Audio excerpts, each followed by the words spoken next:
What is good, Ninja? OG over here from Player Essence, and welcome to another PE news video. Today, we have some awesome information on Super Mario Odyssey, No Kuni II going gold, and a surprising survival action game on the Nintendo Switch that's budget priced. So let's go ahead and get right into this. And we're starting off with Super Mario Odyssey on the Nintendo Switch. And Nintendo says that the game was always planned for the Nintendo Switch, because there have been some rumblings whether this game was planned for the Wii U at some point, and because of the failure of the system, Nintendo moved it over to the Nintendo Switch, but that is not the case. And in an interview with Game Informer, Nintendo's producers discussed this and said it was always intended for the Switch. So let's go ahead and get into what they had to say here. Speaking first with Yoshiaki Koizumi, he said, quote, "It was always planned for the Nintendo Switch. We really were considering a lot of the hardware capabilities specifically for this game and wanted to make the most use of them." Shinya Takahashi also chimed in with the following, quote, "I think the idea of what the Nintendo Switch is became very important around here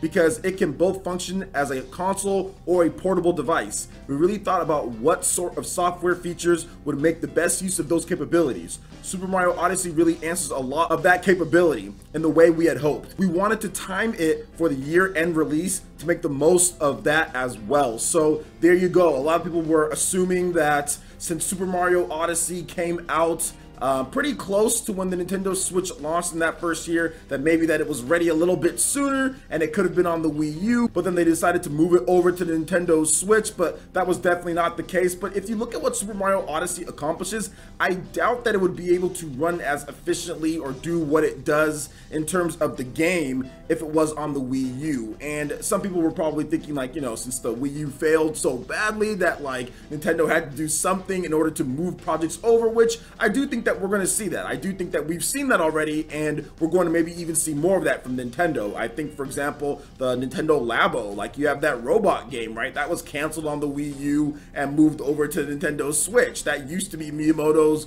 robot game that he had at E3, like back in like what, 2014 or something like that. So I do feel that there's some projects that did that, but at the same time, like Super Mario Odyssey, I really think that Nintendo, by the time that Super Mario 3D World launched and everything was going, you know, with that game, and even with Super Mario 3D World's launch, it wasn't like Wii U sales catapulted or anything like that. I'm pretty sure that they saw the writing was on the wall at that point. Maybe all of us didn't see it. I know I didn't see it at that point, but I think they did, because usually Mario games like that, if you have like the type of family atmosphere and aspect that they were going for with the Wii, you marketed, you did what you needed to do for the most part. I mean, the marketing wasn't fantastic, but at the same time, like, it was still there, and it was Mario, you know, and it was everywhere. The Wii U was on Ellen and all sorts of different types of places. Like, at that point, if things didn't turn around, I'm pretty sure Nintendo was like, okay, well, what are we gonna do next? It's not gonna be on the Wii U. I know they were probably thinking that. So what do you guys think about all this when it comes to Super Mario Odyssey and it being planned for the Nintendo Switch from the beginning? Let me know your thoughts in the comment section below. All right, I'm moving into the next article here. We got some exciting news for RPG fans, because No Kuni II has went gold,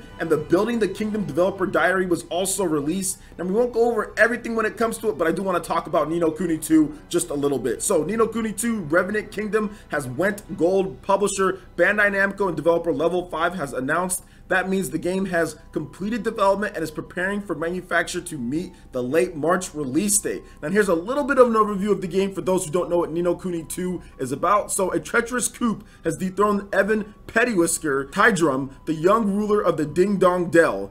Evan, along with the help of his friends Roland, Tani, Batu, Laffy, and many others, will meet along their journey, will build a new kingdom free of strife while untying the whole world of No Kuni, while uniting the whole world of No Kuni. Across Evan's grand adventure, players can explore a beautifully crafted world filled with exotic locations, a wide cast of characters to encounter, dangerous foes, and plenty of allies eager to help. Supporting Evan on his adventure will be the natural phenomenon known as Higgledies. The Higgledies will provide invaluable support during battles, including offensive and defensive buffs, increasing special attack power for Evan and his friends, and assist in attacking enemies. There are 100 unique Higgledies to collect, each with its own special power. Mix and match different combination of Higgledies during combat to strategically secure upper hand in battles. Now, there's also some additional game modes that you can read when it comes to No Kuni and what you can do in the game, and this is looking absolutely phenomenal. No Kuni II Revenant Kingdom is due out for the PS4 and the PC on March 23rd. Now, you can check out the new new screenshots, and of course we'll have the gameplay going for you guys as well. But one thing about Ni no Kuni that I think probably sets it apart from a lot of other games out there is the grand style of it, as far as how it looks, in addition to how big the world is and what you can do. It has various different aspects being built into there with some of the kingdom building modes and also the Pokemon aspect, the art style. There's really nothing like Ni no Kuni out there on the market, and I'm extremely excited to try this one out. I'm probably going to be getting a review code for this one, guys, so look forward to some gameplay on the channel. And I think that Ni no Kuni 2, it's one of the games that doesn't come out very often at this point from Japanese developers, right? You don't see a lot of games like this that really go kind of all out when it comes to different aspects. Like, you see a lot of the middle line RPGs out there, you see Square Enix doing some things, but the gameplay and what they've been able to do with this one and the amount of resources that they've probably put into this from a Bandai Namco and Level 5 standpoint is pretty vast compared to what we've seen out there from other Japanese developers in this generation. Now, we saw this style more, not necessarily how this game plays, but just like the grandness of this game on the PS2 all the time, also on the PS3 somewhat, but not really. I think the HD era is where things kind of fell off for some Japanese developers, but I do feel that this game in particular, and I think that the rise of the handhelds more being the dominant platform also kind of ate away into that. But either way, I think that this game coming out at this time is so good for Level 5. I think that Level 5 has a solid plan in terms of what they're going to be doing, and I would not be shocked to see this game Ni no Kuni do very well when it comes to worldwide sales. I think it looks that good. It looks like it plays really fun, and Ni no Kuni 1 was really good on the PS3. It looks like they've upped it in every single category here. So what do you guys think about Ni no Kuni 2, the Revenant Kingdom coming out? Are you guys gonna be picking up this game? Let me know your thoughts in the comment section below. All right, and moving into the final article here, we have a budget line survival action game called Radiation Island that was recently made available for the Nintendo Switch. It's $9.99. And you know what, you would think just by kind of looking at the game that it's not that good, but based on all the different reviews that I've seen so far on this game and what some people have been saying, the few have actually picked it up, it's actually a pretty solid title for $9.99 and not bad at all. So let's go ahead and get into this a little bit and you guys can see what Radiation Island is all about. So you can craft your own destiny in an open world environment. So Atypical Games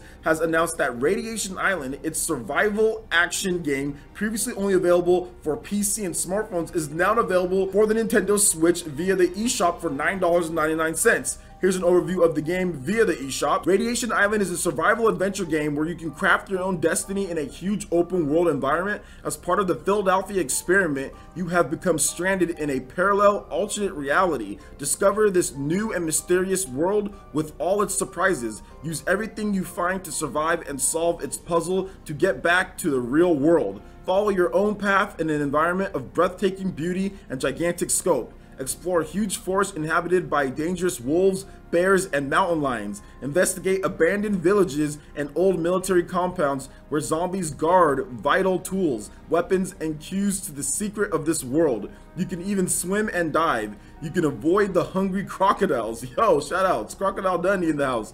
Hunt wild animals, fish, and gather fruits to overcome hunger. Mine for resources and craft weapons, tools, and basic vehicles. Find hidden treasures, equipment, and firearms to prevail in the world of perils. Radiation, anomalies, harsh weather, and enraged zombies. Experience a full day-night cycle and face the dangers of darkness and cold. So I went over to Steam to see what people were saying about this, and some of the recent reviews were mixed. But if you combine all the reviews when it launched on Steam, which was November 29, 2016, so this game is not even 2 years old at this point, it's actually mostly positive, and there was over 285 reviews on there. So it's $9.99 on Steam. You're getting the same price as you are right here. And yes, it looks a little crude, but for probably the size of the team that made this game, it's actually not too bad. And it kind of fits a genre that isn't on the Nintendo Switch right now when it comes to other types of games. You have the Battle Royale games, you have other survival games on different platforms, but you don't really have much on the Nintendo Switch. So Radiation Island might be something you want to look into, especially if you look at the price of the game, $9.99. If it's not that good, or if you don't think that's good, at least it's not like $30 or $40 plus or something like that. So what do you guys think about Radiation Island so far from what you've seen? Are you going to be interested in picking up this style of game? Do you want more games like this on the Nintendo Switch? Let me know your thoughts in the comment section below. Alright Ninja, that wraps it up for this video here. Go ahead and check out the links in the description below. We've got Facebook, we've got Twitter. Go ahead and give us a like and a follow on our social media. Really helps us spread the content of Player Essence across the webs in addition to YouTube. Also, make sure you check out our Patreon and YouTube live gaming page and consider supporting Player Essence. When you do so, it gets you access to all sorts of cool benefits, perks, rewards, and emotes via YouTube sponsorship. So check out the link in the description below and consider supporting Player Essence right here on YouTube. Hit that like button if you did like this video. Lets me know you guys want more content like this going forward in the future. And subscribe to Player Essence for the latest RPG, Japanese, and Nintendo gaming news. Thank you so much for watching. I'll catch you for the next video. Peace.